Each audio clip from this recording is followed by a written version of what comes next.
Your bird returns from a 500-kilometer race. It lands on the trap. You clock it. You celebrate. Then you notice something. The breathing is heavy. The wings droop. The eyes are dull. You pick it up. The breast muscle feels soft, almost hollow, and you think, this is normal. It just flew 500 kilometers. Of course it's tired. But here's what you don't see. Inside that bird, a biological storm is raging. The electrolyte balance is destroyed. The gut lining is inflamed. The muscle fibers are torn. The glycogen stores are empty. The immune system is suppressed. And if you don't intervene in the next 2 hours, that bird will not recover for weeks. Some never fully recover at all. Before we dive into the recovery protocol, I want to tell you about something important. We have a dedicated channel called Pigeon Healthy, where we share natural health and nutrition plans specifically designed for racing pigeons. On that channel, you'll find detailed guides on herbal blend formulas, natural supplement protocols, and plant-based recovery systems that champion fanciers across Europe have been using for decades. These aren't synthetic chemicals or expensive pharmaceutical products. These are natural, time-tested botanical formulas that work with your bird's biology, not against it. If you're serious about natural pigeon care, subscribe to Pigeon Healthy. The link is in the description below. We publish new protocols every week, and many of them are not available anywhere else. Now back to recovery. This is not your fault. No one teaches this. Most fanciers learn recovery the hard way, by watching birds decline, by losing champions to exhaustion, by wondering why a bird that won 3 races suddenly stops coming home. The answer is simple. Recovery is not rest. Recovery is biology, and biology has rules. Today you will learn those rules, not theory, not speculation, practical protocols used by national champions across Europe, methods tested in lofts that produce birds worth 6 figures, techniques that turn exhausted racers into repeat winners. And by the end of this video, you will know exactly what to do in the first 2 hours after your bird lands, because those 2 hours determine everything. Let's start with what actually happens during a race. When a pigeon flies, its heart rate increases from 200 beats per minute at rest to over 600 beats per minute during sustained flight. This is not a sprint. This is a marathon at sprint speed. The cardiovascular system is pushed to its absolute limit. Blood pressure rises, oxygen demand skyrockets, and the body begins making compromises. The first compromise is digestion. Blood flow is diverted away from the gut and redirected to the flight muscles and brain. This is survival. Navigation requires brain function. Flight requires muscle power. Digestion can wait, but this creates a problem. The gut lining, starved of oxygen, begins to break down. Tight junctions between intestinal cells loosen. Bacteria that normally stay in the gut begin leaking into the bloodstream. This is called endotoxemia, and it triggers systemic inflammation. The second compromise is fuel. A racing pigeon burns through its glycogen stores within 90 minutes of flight. After that, it switches to fat metabolism. This is efficient for endurance, but it produces metabolic waste, lactic acid, ketones, and free radicals. These accumulate in the muscles and bloodstream, causing oxidative stress.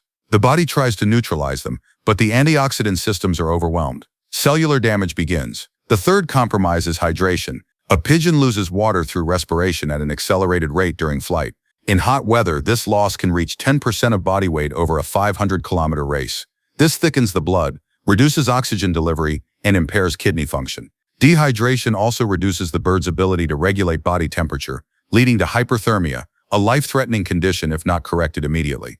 The fourth compromise is immune suppression. Prolonged physical stress triggers the release of cortisol, the stress hormone. Cortisol is useful in short bursts. It mobilizes energy and sharpens focus. But after hours of sustained elevation, it begins suppressing the immune system. White blood cell production drops. Antibody response weakens. The bird becomes vulnerable to infections that it would normally resist effortlessly. So when your bird lands, it is not just tired, it is in a state of controlled biological crisis. And your job is to guide it out of that crisis, not by doing too much, but by doing exactly the right things at exactly the right time. The first 30 minutes are critical. When the bird lands, do not touch it immediately. Let it settle, let it breathe, let it realize it is home and safe. This psychological transition is important. The bird has been in survival mode for hours. It needs to shift from flight response to rest response. Grabbing it immediately keeps it in stress mode. Wait. While you wait, prepare the water. Not plain water, electrolyte water. The formula is simple. 1 liter of clean room temperature water.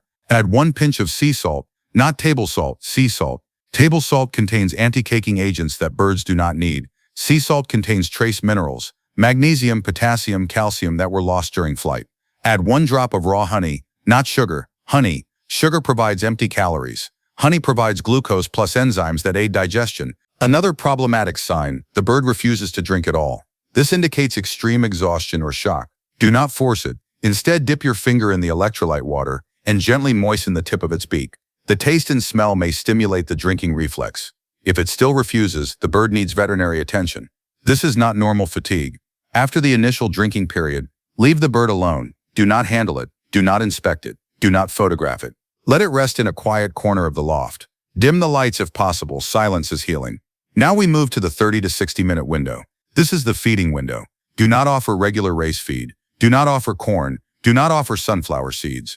Do not offer peanuts. These are high-energy, high-fat feeds designed for pre-race loading. They are completely wrong for post-race recovery. Recovery feed has 3 goals: rebuild muscle, reduce inflammation, and restart digestion gently. The formula is precise: 50% green peas, not yellow peas. Green peas are rich in protein, roughly 25% protein by weight, but more importantly, they contain easily digestible amino acids that the body can use immediately for muscle repair.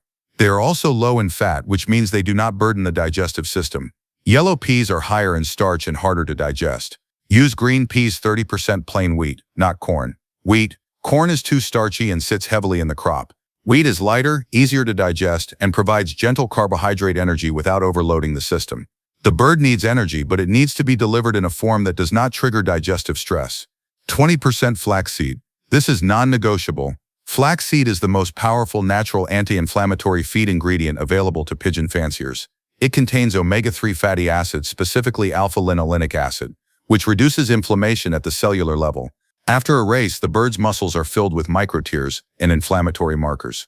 Flaxseed helps resolve this inflammation and speeds muscle repair. Mix these 3 ingredients. Offer exactly 20 to 25 grams. Not more. Overfeeding now is one of the most common recovery mistakes fanciers make. The bird's digestive system is still in reduced function mode. Its gut lining is inflamed. Its enzyme production is low.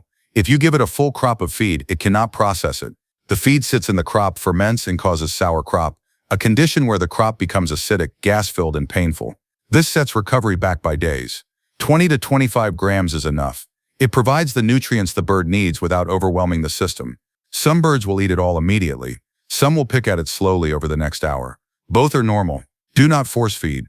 Offer the feed, then leave. Some fanciers add a small pinch of turmeric powder to the recovery feed. This is acceptable if done correctly. Turmeric contains curcumin, a powerful anti-inflammatory compound, but it must be used sparingly, no more than 1/8 teaspoon per bird. Too much turmeric causes digestive upset and loose droppings. If you choose to use it, mix it thoroughly with the feed so it is evenly distributed. Others add a few drops of apple cider vinegar to the water during this phase. This is also acceptable.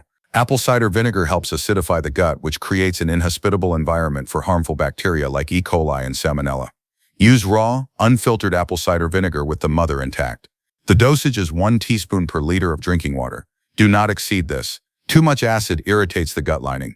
Now from hour 1 to hour 6, the bird must rest undisturbed. This is where most fanciers fail. They want to check on the bird. They want to handle it, inspect the wings, feel the keel, check the eyes, resist this urge. Every time you enter the loft, you create stress. The bird hears you. It becomes alert. Its heart rate increases. Its cortisol levels rise. This delays recovery. The post-race period is sacred. The bird needs stillness. No visitors. No cleaning. No rearranging perches. No introducing new birds. No photography sessions. Nothing. Silence and darkness are the best medicine. During this rest period, the bird's body is working at maximum capacity to repair itself. Muscle fibers are being rebuilt. Gut lining is regenerating. Glycogen stores are being replenished. The immune system is ramping back up. Waste products are being filtered out by the liver and kidneys. This work is invisible, but it is exhausting. The bird is not resting. It is healing. Do not interrupt. At the 6-hour mark, check the water. If it is empty, refill it with the same electrolyte formula. If the bird has not eaten all the recovery feed, leave it. Do not add more. Let the bird eat at its own pace. That evening, roughly 8 to 12 hours after landing, introduce probiotics. The gut microbiome is devastated after a race. The beneficial bacteria that aid digestion and produce vitamins have been partially killed off by stress, inflammation, and reduced blood flow. Without these bacteria, the bird cannot properly digest feed, absorb nutrients, or maintain immune function. Probiotics restore the microbial balance. The simplest probiotic is plain, unsweetened yogurt. Use full-fat yogurt, not low-fat or fat-free. The fat helps the bird absorb fat-soluble vitamins like A, D, E, and K. The live cultures in yogurt, lactobacillus, and bifidobacterium species colonize the gut and outcompete harmful bacteria. The dosage is 1 teaspoon per bird. Mix it into a small amount of recovery feed or offer it separately in a shallow dish. Some birds eat it immediately. Others are hesitant. If your bird refuses yogurt, try mixing it with a tiny amount of honey to make it more palatable. Alternatively, use a commercial pigeon probiotic. These products contain multiple strains of beneficial bacteria specifically selected for avian gut health. Follow the manufacturer's dosage instructions. Most recommend 1 scoop per liter of drinking water or 1 pinch mixed into feed. Continue probiotic supplementation for 3 days after the race. This ensures complete gut recovery. Some fanciers use probiotics year-round as a preventive measure. This is not necessary during the racing season if the birds are healthy, but it does no harm. Now let's talk about the 48-hour quiet period. This is a concept used by nearly every champion fancier, yet rarely discussed in public. After a race, the bird needs not just physical recovery but psychological recovery. Racing is stressful. The bird has pushed itself to exhaustion. It has navigated through unfamiliar territory. It may have encountered predators. It may have flown through storms. When it finally lands at home, it needs to feel safe. Safety requires consistency. The loft must be exactly as the bird remembers it. Same perches, same feeders, same smell, same sounds. Any change, no matter how small, registers as a threat. The bird's stress hormones remain elevated. Recovery slows. Leo Heremans, one of Belgium's most successful fanciers, has a strict rule. Never ever clean the loft the week of a race. The smell of home is their anchor. Change it and you break their map. He has not deep cleaned his race loft during the season in over 30 years. He scrapes droppings daily. He refreshes water, but he does not wash floors, disinfect perches, or change bedding until the season ends. This is not about hygiene. This is about scent memory. Pigeons navigate using multiple cues, and smell is one of the strongest. The loft has a unique scent profile, a combination of wood, feed, droppings, and the birds themselves. This scent is part of the homing map. Remove it and the bird's confidence wavers. So for 48 hours after the race, enforce absolute stillness. No changes, no disturbances. Let the bird rest, eat, drink, and recover in peace.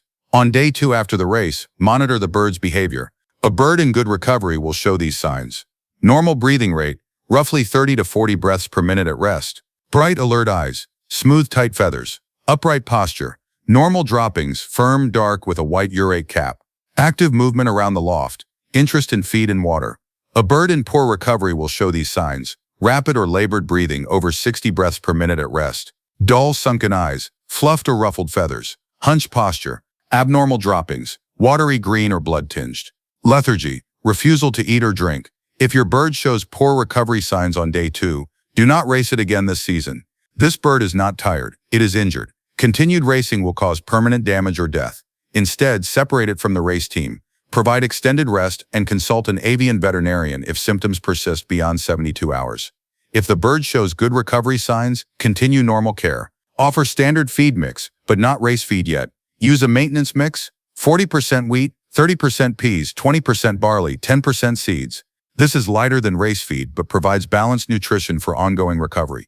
On day 3, if the bird appears strong, allow short free flight around the loft. Open the trap for 10 to 15 minutes. Let the bird fly if it chooses. Do not force it. Watch for signs of fatigue, heavy breathing, reluctance to land, drooping wings. If you see any of these, bring the bird inside immediately and extend rest another 48 hours. If the bird flies normally, strong, steady, coordinated, this is a good sign. But do not allow long flights yet. The muscles are still in the repair phase. Overuse now causes microtears to reopen, setting recovery back to day 1. On day 7, the bird is ready to resume light training, but not racing, not yet. Light training means short toss flights. Release the bird from 5 kilometers away on a clear, calm day. Time its return. A fully recovered bird should return within 15 to 20 minutes. If it takes longer or if it shows signs of stress upon landing, it is not ready. Extend rest another week. At the 10-day mark, the bird can return to normal training flights. Gradually increase distances. 10 kilometers, 20 kilometers, 50 kilometers. Watch for consistent performance. If the bird's speed drops or if it shows reluctance to fly, stop training and reassess. Most champion fanciers do not race a bird again until 14 to 21 days after the previous race. This may seem excessive. It is not. Full muscle recovery takes 2 weeks minimum. Racing before that point risks chronic fatigue, stress fractures in the wing bones, and long-term performance decline. Now let's talk about the 5 deadly recovery mistakes that fanciers make. Mistake number 1, handling the bird immediately upon return. When a bird lands, your instinct is to grab it, check it, celebrate with it. This is understandable, but it is wrong. The bird is in a fragile physiological state. Its heart rate is still elevated. Its stress hormones are still high. Your touch, even gentle, loving touch, is perceived as a threat. The bird's cortisol levels spike. Recovery is delayed. Wait at least 30 minutes before handling. Then if you must inspect it, do so quickly and gently. Feel the keel bone to assess body condition. Check the wings for injuries. Look at the eyes for signs of dehydration or illness. Then put it down and leave it alone. Mistake number 2, giving regular feed instead of recovery feed. Many fanciers see their bird return and think it's hungry. I'll give it extra corn. This is a disaster. Corn is designed for energy loading before a race. It is high in starch and fat. After a race, the digestive system cannot handle it. The corn sits in the crop, undigested. Fermentation begins. Gas builds up. The bird develops sour crop. Sour crop is painful and dangerous. The bird stops eating. It loses weight. The crop becomes distended and foul-smelling. Treatment requires flushing the crop with saline and administering antifungals. All of this could be avoided by simply feeding the correct recovery mix. Use the 50-30-20 formula. Peas, wheat, flaxseed. Not until day 3. Mistake number 3, racing the bird again the following week. This is perhaps the most common and most destructive mistake in pigeon racing. A bird wins a race on Saturday. It seems fine by Wednesday. The fancier thinks, it's recovered, I'll send it to next week's race. The bird goes, it flies. But this time it's slower, or it doesn't come home at all. What happened? The bird was not recovered. It looked fine because adrenaline and competitive drive can mask fatigue, but internally the muscles were still repairing. The glycogen stores were not fully replenished. The immune system was still compromised. Sending it to another race piled stress on top of stress. The body broke down. Some birds can handle back-to-back races. These are genetic freaks, birds with extraordinary recovery capacity, but they are rare. For 95% of birds, racing every week is too much. Wait 2 weeks minimum. 3 weeks is better. Your bird will race longer, stronger, and more reliably. Mistake number 4, ignoring late returns. A bird that comes home 48 hours after race day is not lost. It is exhausted. Something happened during the race, bad weather, predator encounter, navigational error. The bird spent 2 days trying to get home. When it finally lands, it is beyond tired. It is on the edge of collapse. Do not race this bird again this season. Do not punish it. Do not assume it is weak or stupid. It survived something most birds would not. Respect that. Quarantine the bird from the race team to prevent stress from competition. Provide double the normal recovery period, 4 weeks minimum. Rehydrate slowly over 48 hours using the Electrolyte protocol. Feed small amounts of recovery mix every 4 hours for the first day. Monitor closely for signs of illness. Many late returning birds develop respiratory infections due to prolonged exposure and stress. Watch for coughing, nasal discharge, or tail bobbing during breathing. If you see these signs, isolate the bird immediately and consult a veterinarian. Respiratory infections spread quickly through a loft and can destroy an entire race season. Mistake number 5, skipping probiotics. The gut is everything. If the gut is not functioning, nothing else works. You can give perfect feed, perfect water, perfect rest, but if the gut microbiome is destroyed, the bird cannot absorb nutrients. It starves from the inside. After a race, the gut lining is inflamed. The beneficial bacteria are depleted. The immune system in the gut, which makes up 70% of the bird's total immune function, is compromised. Without probiotics, recovery takes twice as long. Some birds never fully recover. They become chronically thin, chronically weak, chronically prone to illness. Probiotics are not optional. They are essential. Use them after every race. Use them after antibiotic treatments. Use them during periods of high stress. 1 teaspoon of yogurt or 1 dose of commercial probiotic can mean the difference between a champion and a bird that never wins again. Now let's talk about the science of inflammation and why it matters. Inflammation is the body's response to injury. When muscle fibers tear during flight, the immune system sends white blood cells to the site. These cells release chemical signals, cytokines, that cause swelling, redness, and pain. This is acute inflammation, and it is necessary for healing. But if inflammation becomes chronic, if it persists for days or weeks, it stops being helpful and starts being destructive. Chronic inflammation breaks down tissue, suppresses immune function, and creates a constant state of stress in the body. Birds with chronic inflammation become weak, listless, and prone to infections. The key to recovery is controlling inflammation. You want enough to trigger healing, but not so much that it becomes destructive. This is where nutrition becomes critical. Omega-3 fatty acids, like those found in flaxseed, are nature's most powerful anti-inflammatory compounds. They work by producing molecules called resolvins and protectins, which actively resolve inflammation and promote tissue repair. Studies in other species have shown that omega-3 supplementation reduces post-exercise inflammation by up to 40%. While similar studies have not been conducted specifically in pigeons, the biological mechanisms are the same. The evidence strongly suggests that flaxseed is essential for post-race recovery. Another powerful anti-inflammatory is curcumin, the active compound in turmeric. Curcumin inhibits the production of pro-inflammatory cytokines and blocks the enzymes that cause tissue damage. In humans, curcumin has been shown to reduce muscle soreness after exercise by up to 50%. Again, direct pigeon studies do not exist, but the biological pathways are identical. A small amount of turmeric in the recovery feed is likely beneficial. Vitamin E is another important anti-inflammatory and antioxidant. It protects cell membranes from oxidative damage caused by free radicals produced during flight. Seeds like sunflower seeds and wheat germ are rich in vitamin E, but they are also high in fat. A better source during recovery is wheat itself, which contains moderate vitamin E without excessive fat. Vitamin C is a water-soluble antioxidant that helps neutralize free radicals and supports collagen production for tissue repair. Birds can synthesize their own vitamin C, unlike humans, but during periods of high stress, their production may not be sufficient. Adding a small squeeze of lemon juice to the drinking water provides a gentle vitamin C boost without the need for synthetic supplements. Now let's address the role of hydration in detail because this is where many recoveries go wrong. Dehydration is not just about thirst. It affects every system in the body. When a bird loses 10% of its body weight in water, blood volume drops. This forces the heart to work harder to pump the same amount of oxygen. The kidneys struggle to filter waste products, leading to a buildup of uric acid and other toxins. The gut lining dries out, reducing nutrient absorption. The joints lose lubrication, increasing the risk of injury. Even a 5% loss of body weight in water causes measurable performance decline. Rehydration is not as simple as offering water. The bird must restore not just water volume, but electrolyte balance. Electrolyte sodium, potassium, magnesium, calcium, chloride are minerals that carry electrical charges in the body. They regulate nerve function, muscle contraction, and fluid balance. When a bird sweats, yes, birds sweat though not through skin, and breathes heavily during flight, it loses electrolytes along with water. If you give plain water to a severely dehydrated bird, you create a dangerous condition called hyponatremia, low blood sodium. The water dilutes the blood faster than the body can restore sodium levels. This causes cells to swell, particularly in the brain, leading to confusion, weakness, seizures, and in severe cases, death. This is why the electrolyte formula is critical. Sea salt provides sodium and chloride. Honey provides glucose, which helps the gut absorb sodium more efficiently through a process called sodium-glucose cotransport.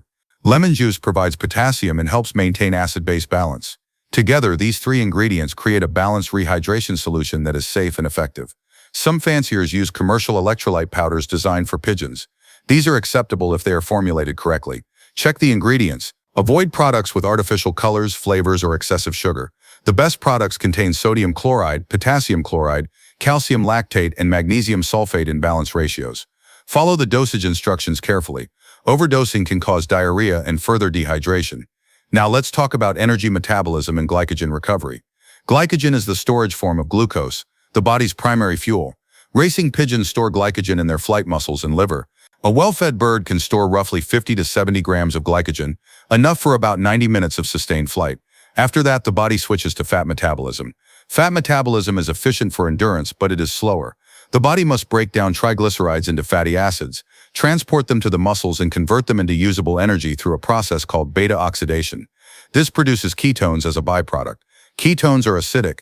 Too many ketones lower blood pH, causing metabolic acidosis, a condition that impairs muscle function and cognitive performance. After a race, glycogen stores are depleted. The liver and muscles are empty. The bird needs carbohydrates to refill these stores. But not just any carbohydrates. Simple sugars like table sugar cause rapid blood glucose spikes followed by crashes. Complex carbohydrates like those in wheat provide steady, sustained glucose release. The recovery feed formula addresses this. Wheat provides complex carbs for glycogen replenishment. Peas provide protein for muscle repair. Flaxseed provides omega-3s for inflammation control. Together, they create a balanced nutritional profile that supports all aspects of recovery. The glycogen recovery process takes 24 to 48 hours. During this time, the bird should not fly long distances. Short flights around the loft are fine, but training flights should wait until day 3 at the earliest. Racing before glycogen stores are replenished is like asking a marathon runner to race again the next day. The performance will be poor, and the risk of injury is high. Now let's discuss muscle damage and repair. Muscle tissue is made of protein fibers. During sustained contraction, these fibers develop microtears. This is normal and necessary. Muscles grow stronger by repairing these tears with thicker, stronger fibers. But the repair process requires raw materials, amino acids, the building blocks of protein. Peas are an excellent source of easily digestible amino acids. They contain high levels of lysine, leucine, and arginine, amino acids that are critical for muscle repair. Unlike animal proteins, which can be heavy and hard to digest, plant proteins are gentler on the avian digestive system. The repair process also requires rest. Muscles do not repair during activity, they repair during rest. This is why the 48-hour quiet period is so important. If the bird is constantly alert, constantly moving, constantly stressed, the body cannot devote resources to repair. It remains in survival mode. Healing is postponed. Sleep is particularly important. Birds in deep rest enter a state where growth hormone is released. Growth hormone stimulates protein synthesis and accelerates tissue repair. Disrupting sleep during recovery is one of the worst things you can do. Dim the lights, minimize noise, let the bird sleep as much as it needs. Now let's talk about immune function and why it collapses after racing. The immune system is expensive to run. It requires significant energy and resources. During a race, the body makes a calculated decision. Survival now is more important than infection defense. Immune function is temporarily suppressed to redirect resources to flight. Cortisol, the stress hormone, is the main driver of this suppression. Elevated cortisol reduces white blood cell production, decreases antibody response, and impairs the function of the thymus gland, where immune cells mature. This is fine for a few hours, but after a long race, cortisol remains elevated for 24 to 48 hours. During this time, the bird is vulnerable to infections that it would normally resist. This is why respiratory infections are so common after races. The bird may fly through dusty air, encounter bacteria from other birds at the release point, or inhale mold spores from damp conditions during the race. Normally, its immune system would neutralize these threats, but in the post-race period, the defenses are down. Probiotics help restore immune function because 70% of the immune system resides in the gut. The beneficial bacteria in the gut produce compounds that stimulate immune cell activity. They also compete with harmful bacteria for resources, preventing infections from taking hold. Without probiotics, the gut remains vulnerable, and so does the bird. Vitamin A is also critical for immune function. It supports the integrity of mucous membranes in the respiratory and digestive tracts, which are the first line of defense against pathogens. Good sources of vitamin A include dark leafy greens like spinach and kale. Some fanciers offer small amounts of finely chopped greens in the days following a race. This is beneficial, but only in small amounts. Too much green matter causes loose droppings. Now let's talk about the psychological aspect of recovery, which is often overlooked. Racing is not just physical, it is mental. The bird must navigate through unfamiliar territory, often alone, often under adverse conditions. It must make split-second decisions, which direction to fly, whether to avoid a storm, whether to land and rest or push through fatigue. This cognitive load is exhausting. When the bird finally lands at home, it needs to decompress mentally, not just physically. This requires a calm, predictable environment. Any change, new birds in the loft, loud noises, frequent handling, registers as a threat. The bird's brain remains in high alert mode. Cortisol stays elevated. Anxiety prevents restful sleep. Recovery is delayed. This is why champion fanciers enforce strict quiet periods. They understand that recovery is not just about feeding the right food and offering the right water. It is about creating an environment where the bird feels safe enough to let go of vigilance and enter deep rest. Some fanciers play soft, calming sounds in the loft during recovery periods. Gentle rain sounds, white noise, or classical music at low volume. This is not superstition. Studies in other species have shown that calming auditory environments reduce cortisol levels and promote healing. While pigeon-specific studies do not exist, the principle is sound. If it helps the bird relax, it aids recovery. Now let's address the champion's secrets. Specific techniques used by top fanciers that are rarely discussed publicly. Jos Thone, a national winner from the Netherlands with over 20 first-place finishes, uses a specific recovery protocol that he learned from his mentor over 40 years ago. After a race, he isolates returning birds in a separate section of the loft for 24 hours. This prevents competition stress from other birds and allows each bird to eat, drink, and rest without interference. On day 2, he reintroduces them to the main loft slowly, one bird at a time, watching for signs of aggression or stress.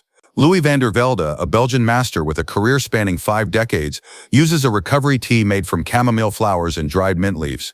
He brews a weak tea, 1 teaspoon of dried herbs per liter of water, lets it cool to room temperature, and offers it to returning birds for the first 24 hours. He claims it soothes the digestive system and calms the nervous system. While scientific studies on this exact formulation do not exist, chamomile is known to have mild anti-inflammatory and anxiolytic anti-anxiety properties. Mint aids digestion. The protocol is unlikely to cause harm and may provide benefits. Now this is the perfect moment to share something exclusive with you. If you write recovery herbs in the comments below, I will personally share a complete herbal recovery formula that we use at Pigeon Healthy. This is a 3-herb blend that combines chamomile for calming, flaxseed for inflammation control, and thyme for respiratory support. This exact formula has been used in champion lofts across Belgium, Netherlands, and Germany. We will post the complete recipe including dosages, preparation methods, and a 7-day administration schedule in a pinned comment for everyone who requests it. Write recovery herbs now and you'll get access to this protocol within the next hour. And remember, on our Pigeon Healthy channel, we share dozens of these natural formulas. Herbal blends for respiratory health, botanical teas for gut recovery, natural immune boosters made from plants, not chemicals. Everything is explained in detail with step-by-step instructions. The link is in the description. Subscribe there to get access to our full library of natural pigeon care protocols. Now back to champion techniques. Marcel Wouters, a champion with over 200 first-place finishes, uses a progressive feeding schedule. On day 1 after the race, he offers only the recovery mix: peas, wheat, flaxseed. On day 2, he adds a small amount of barley, about 10% of the total feed. On day 3, he introduces a small amount of corn, again about 10%. By day 7, the bird is back on standard race feed. This gradual transition prevents digestive shock and allows the gut time to fully heal before being challenged with heavier feeds. Adriaan van der Poel, a Dutch legend, never races a bird during its first molt. Molting, the process of shedding old feathers and growing new ones, is metabolically expensive. The body is already working hard to produce keratin for new feathers. Adding race stress on top of this is, in his words, cruelty, not sport. He waits until the molt is complete, even if it means skipping an entire racing season. His birds race longer, healthier, and more consistently because they are never overburdened. These are not superstitions. These are methods developed through decades of observation and refined through trial and error. They work because they respect the biology of the bird. Now let's talk about what to do when recovery goes wrong. Despite your best efforts, sometimes a bird does not recover as expected. It remains lethargic beyond day 3. It refuses to eat. Its